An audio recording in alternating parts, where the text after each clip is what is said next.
Kamsona lusingba ZUF na makoin operate tawba area da poppy plantation tawba manung sa ngasisu loop asigi Tiger Force ki team amana Kangpopi district ki wapham Kuki village area da tharamba poppy kya yandakri poppy thaba singna sisinaramba sangyauna polam kharasu mai thadokri hari Assembly dissolve tawba natragana government lehenba Amit Shah ki khutta laigadari Kuki MLA tara amadi makoi gi CSO sing Guwahati da Amit Shah kokri Mamang segi February mapan matamdagi Minister N Beren CM gi phamdagi resign hek tawkhibaga ikan kanadana February 12 da Bharat lenga na Manipur Assembly bu suspended animation thambaga loinana PR gi lenga ama state asida lehalakhiba sahi ama mapung pharakadoriba si Assembly dissolve tawduna makha tana President rule gi lenga sangthagadoribra natragana anobulu singba ama khanduna popular government ama lakadoribra haibadu Home Minister Amit Shah gi khutta laikre Manipur thokliba political crisis asigi matangda tangdangbu warep ama launanaba separate administration gi demand toriba Kuki MLA amadi makhoi CSO sing Guwahati da laknanaba Home Minister Amit Shah na akanba instruction pirakri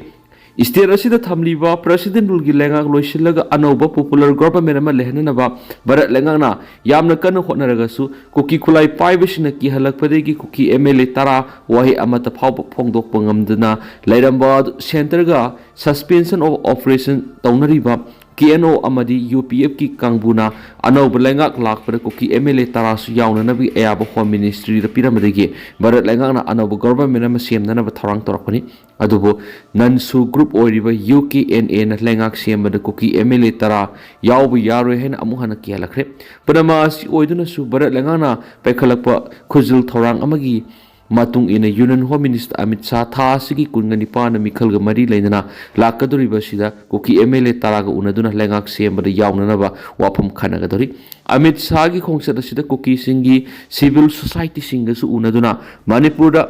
ing tappa hanjilangna ba madi anobo lengak sembada mateng pangnana bu wari sagadori hiramsigi matangda pauksi emaga Kuki singi MLA emaga wari sanabada tha asigi kungani panda Union Home Minister Amit Shah na MLA tara kaurakle haibisi asumani soidan Amit Shah ga unaragani masida Kuki jok singi weba civil society organization sing su saru yagani state asida anobo lenga ama lehenba amadi ing tappa Manipuram ohen bahibis Kuki MLA singis apamani adubo nansu group amana Kuki MLA sing the lengak semba sarugyabi yaru hen ki halakpadile karigum Union Home Minister na haribu apam asida yahog da taraga di Kuki sing goina su khudong thiba khradi mayuk nagani haina phongdoraki Christian lining the on bagi damak fu saidun warakri sadisat ki mawis ki irang kaliba Narayanpur district imungani Christianity da lining on bagi damak miyamna fu saidun warakhibaga loinana yum thadokna satkigadabani haina khullai kaidagi tanthokre hari agency ki pauna phongdorakpada Narayanpur gi district headquarter dagi kilometers 100 salaga leiba mafam asi health care education singba facility sing matam sangna matik sana phangdaduna leirakhiba mafamni hariba mafam asida lining on wigi thawong asi asuki matik haksina lawi thangdok thukiba inkanar haina khangnaba khungang asida yum taraga nipalom lai masigi manungda imung ani sahi mangarong mamang Christianity lining the on kibani atopa khunjasing imung ani es mamangai degi hauna lairaklaba khul asigi traditional oiba sana kanglon amani amadi lining gi thabak thoram sing khongoi nei haina maral sikhibaga loina khunja khrana imung ani esigi miyoi sing isu asigi matangda wangang na rubada unkhatnarakpadegi ngarang gi thawdo asi thokibani hari imung ani eduna phongdorakhibada khunja aduna makoigi yumda sangsilaktuna yumgi potsi ama ata thuanbada natana makoibu sathina phu saidun warakhi tongna khulasida leiba yaro hena yumgi polam sing imungdagi thangdoktuna khudak satkina ba khangalakhi Christian lining the all of us mamangai degi hona satnarakpa khulasigi satna kanglo namadi tradition singdi ngana satkadabani hari Manali da kahina untabana satuk sin yadabadagi ambulance manungda anaba siri Himachal Pradesh ki Manali da kahina untabana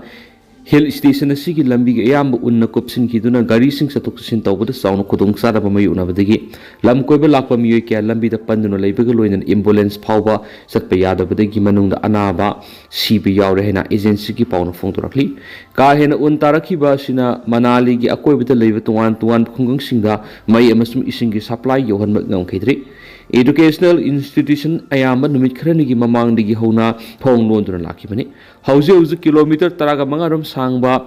ꯇꯠꯂꯤꯀꯨꯟ ꯃꯅꯥꯂꯤ ꯂꯝꯕꯤꯗ ꯂꯝ ꯀꯣꯏꯕ ꯃꯤꯑꯣꯏ ꯆꯥꯇ꯭ꯔꯨꯛ ꯂꯣꯝ ꯆꯠꯊꯣꯛ ꯆꯠꯁꯤꯟ ꯌꯥꯗꯕꯗꯒꯤ ꯂꯝꯕꯤꯗ ꯄꯟꯗꯨꯅ ꯂꯩꯔꯤ ꯑꯃꯁꯨꯡ ꯃꯈꯣꯏꯒꯤ ꯃꯔꯛꯇ ꯀꯥ ꯍꯦꯟꯅ ꯏꯪꯕꯅ ꯑꯃꯁꯨꯡ ꯆꯥꯔꯝ ꯊꯛꯂꯝ ꯈꯪꯗꯕꯅ ꯑꯅꯥꯕ ꯀꯌꯥꯁꯨ ꯌꯥꯎꯔꯦ ꯍꯥꯏꯔꯤ ꯗꯤꯁꯇ꯭ꯔꯤꯛ ꯑꯦꯗꯃꯤꯅꯤꯁꯇ꯭ꯔꯦꯁꯟꯒꯤ ꯇꯤꯝꯅ ꯄꯟꯗꯨꯅ ꯂꯩꯔꯤꯕ ꯂꯝ ꯀꯣꯏꯕ ꯃꯤꯑꯣꯏꯁꯤꯡ ꯑꯁꯤꯗ ꯆꯥꯅ ꯊꯛꯅꯕ ꯄꯣꯠꯂꯝꯁꯤꯡ ꯌꯧꯍꯟꯅꯅꯕ ꯍꯣꯠꯅꯔꯛꯄꯗ ꯂꯝꯕꯤ ꯑꯁꯤꯗ ꯆꯠꯊꯣꯛ ꯆꯠꯁꯤꯟ ꯌꯥꯔꯝꯕ ꯃꯐꯝ ꯍꯦꯟꯅ ꯆꯤꯜꯍꯟꯈꯤ ꯑꯆꯤꯟꯕ ꯃꯔꯛ ꯑꯁꯤꯗ ꯑꯦꯝꯕꯨꯂꯦꯟꯁꯀꯤ ꯈꯨꯠꯊꯥꯡꯗ ꯄꯨꯈꯠꯂꯛꯈꯤꯕ ꯍꯥꯔꯠ ꯄꯦꯁꯦꯟ ꯑꯃ ꯂꯩꯈꯤꯗꯕꯅꯤ ꯍꯥꯏꯅꯁꯨ ꯄꯥꯎꯁꯤꯗ ꯄꯜꯂꯤ ꯚꯣꯠ ꯊꯥꯗꯕ ꯍꯥꯏꯕꯁꯤ ꯑꯩꯈꯣꯏ ꯈꯨꯗꯤꯡꯃꯛꯀꯤ ꯇꯧꯐꯗ꯭ꯔꯕ ꯏꯊꯧꯗꯥꯡꯅꯤ ꯄꯤꯑꯦꯝꯑꯣꯗꯤ ꯑꯦꯂꯦꯛꯁꯟ ꯀꯃꯤꯁꯟ ꯑꯀꯟꯕ ꯄ꯭ꯔꯦꯁꯔ ꯂꯩꯔꯦ ꯃꯈꯣꯏꯒꯤ ꯅꯤꯡꯇꯝꯕꯕꯨ ꯑꯩꯈꯣꯏꯅ ꯉꯥꯛꯇꯨꯅ ꯊꯝꯕ ꯃꯊꯧ ꯇꯥꯏ ꯈꯔꯒꯤ ꯅꯦꯁꯅꯦꯜ ꯚꯣꯇꯔꯁ ꯗꯦꯒ ꯃꯔꯤ ꯂꯩꯅꯅ ꯉꯔꯥꯡ ꯄ꯭ꯔꯥꯏꯝ ꯃꯤꯅꯤꯁꯇꯔ ꯅꯔꯦꯟꯗ꯭ꯔ ꯃꯣꯗꯤꯅ ꯂꯩꯕꯥꯛ ꯃꯤꯌꯥꯝꯗ ꯌꯦꯠꯄ ꯄꯥꯎꯖꯦꯜ ꯄꯤꯔꯗꯨꯅ ꯅꯦꯁꯅꯦꯜ ꯚꯣꯇꯔꯁ ꯗꯦ ꯑꯁꯤꯅ ꯑꯩꯈꯣꯏ ꯈꯨꯗꯤꯡꯃꯛꯇ ꯂꯩꯕꯥꯛ ꯑꯁꯤꯗ ꯆꯠꯅꯔꯤꯕ ꯗꯦꯃꯣꯀ꯭ꯔꯦꯁꯤꯒꯤ ꯌꯨꯝꯕꯤꯁꯤꯡ ꯑꯁꯤ ꯍꯦꯟꯅ ꯃꯄꯥꯡꯒꯜ ꯀꯟꯈꯠꯍꯟꯅꯕ ꯑꯃꯁꯨꯡ ꯉꯥꯛꯇꯨꯅ ꯊꯝꯅꯕ ꯍꯣꯠꯅꯕꯗ ꯄꯨꯝꯅꯃꯛꯅ ꯊꯧꯗꯥꯡ ꯂꯧꯐꯝ ꯊꯣꯛꯏ ꯍꯥꯏꯕꯗꯨ ꯅꯤꯡꯁꯤꯡꯂꯁꯤ ꯍꯥꯏꯅ ꯐꯣꯡꯗꯣꯛꯈꯤ ꯚꯣꯠ ꯊꯥꯗꯕ ꯍꯥꯏꯕꯁꯤ ꯑꯩꯈꯣꯏ ꯈꯨꯗꯤꯡꯃꯛꯀꯤ ꯑꯣꯏꯕ ꯇꯧꯐꯗ꯭ꯔꯕ ꯏꯊꯧꯗꯥꯡꯅꯤ ꯍꯥꯏꯔꯗꯨꯅ ꯄꯤꯑꯦꯝ ꯃꯣꯗꯤꯅ ꯍꯥꯏ ꯏꯂꯦꯛꯁꯟ ꯀꯃꯤꯁꯟ ꯑꯣꯐ ꯏꯟꯗꯤꯌꯥ ECIꯅ ꯃꯤꯈꯜꯒꯤ ꯊꯕꯛ ꯊꯧꯔꯝꯁꯤꯡꯕꯨ ꯇ꯭ꯔꯥꯟꯁꯄꯔꯦꯟ ꯑꯣꯏꯍꯟꯅꯕ ꯑꯃꯁꯨꯡ ꯐ꯭ꯔꯤ ꯑꯦꯟड ꯐꯤꯌꯔ ꯏꯂꯦꯛꯁꯟ ꯄꯥꯡꯊꯣꯛꯄ ꯉꯝꯍꯟꯅꯕ ꯍꯣꯠꯅꯗꯨꯅ ꯂꯥꯛꯄꯁꯤ ꯊꯥꯒꯠꯅꯤꯡꯉꯥꯏꯅꯤ ꯅꯦꯁꯅꯦꯜ ꯚꯣꯇꯔꯁ ꯗꯦꯅ ꯂꯥꯛꯄꯗ ꯂꯩꯕꯥꯛ ꯑꯁꯤꯒꯤ ꯇꯨꯡꯂꯝꯆꯠ ꯀꯔꯤ ꯑꯣꯏꯒꯗꯒꯦ ꯍꯥꯏꯕꯗꯨ ꯃꯈꯣꯡ ꯁꯣꯝꯅꯕ ꯍꯣꯠꯅꯕꯗ ꯚꯣꯇꯔꯁꯤꯡꯅ ꯂꯧꯔꯤꯕ ꯊꯧꯗꯥꯡ ꯑꯁꯤꯅ ꯏꯟꯗꯤꯌꯥꯒꯤ ꯗꯦꯃꯣꯀ꯭ꯔꯦꯇꯤꯛ ꯑꯣꯏꯕ ꯚꯦꯂꯨꯁꯤꯡ ꯍꯦꯟꯅ ꯃꯇꯤꯛ ꯃꯌꯥꯏ ꯚꯣꯠ ꯊꯥꯗꯕ ꯍꯥꯏꯕꯁꯤ ꯀꯣꯟꯁꯇꯤꯇ꯭ꯌꯨꯁꯟꯅ ꯄꯤꯕ ꯔꯥꯏꯠꯅꯤ ꯍꯥꯏꯅ ꯈꯟꯕꯗ ꯅꯠꯇꯅ ꯑꯩꯈꯣꯏ ꯈꯨꯗꯤꯡꯃꯛꯅ ꯏꯊꯧꯗꯥꯡ ꯑꯃ ꯑꯣꯏꯅ ꯂꯧꯒꯗꯕꯅꯤ ꯃꯤꯄꯨꯝ ꯈꯨꯗꯤꯡꯃꯛꯅ ꯚꯣꯇꯤꯡꯒꯤ ꯄ꯭ꯔꯣꯁꯦꯁꯇ ꯁꯔꯨꯛ ꯌꯥꯕ ꯍꯥꯏꯕꯁꯤꯅ ꯍꯦꯟꯅ ꯃꯁꯛ ꯊꯣꯛꯄ ꯗꯦꯃꯣꯀ꯭ꯔꯦꯁꯤ ꯂꯩꯒꯗꯧꯔꯤꯕꯅꯤ ꯍꯥꯏꯈꯤ ꯅꯥꯀꯜ ꯑꯃꯔꯣꯝꯗ ꯀꯣꯡꯒ꯭ꯔꯦꯁ ꯄ꯭ꯔꯁꯤꯗꯦꯟꯠ ꯃꯜꯂꯤꯛ ꯑꯔꯖꯨꯟ ꯈꯔꯒꯦꯅ ꯅꯦꯁꯅꯦꯜ ꯚꯣꯇꯔꯁ ꯗꯦꯅ ꯂꯥꯛꯄꯗ ꯍꯧꯖꯤꯛ ꯍꯧꯖꯤꯛ ꯂꯩꯕꯥꯛ ꯑꯁꯤꯒꯤ ꯗꯦꯃꯣꯀ꯭ꯔꯦꯁꯤꯒꯤ ꯈ꯭ꯋꯥꯏꯗꯒꯤ ꯃꯔꯨꯑꯣꯏꯕ ꯕꯨꯗꯤ ꯑꯃ ꯑꯣꯏꯔꯤꯕ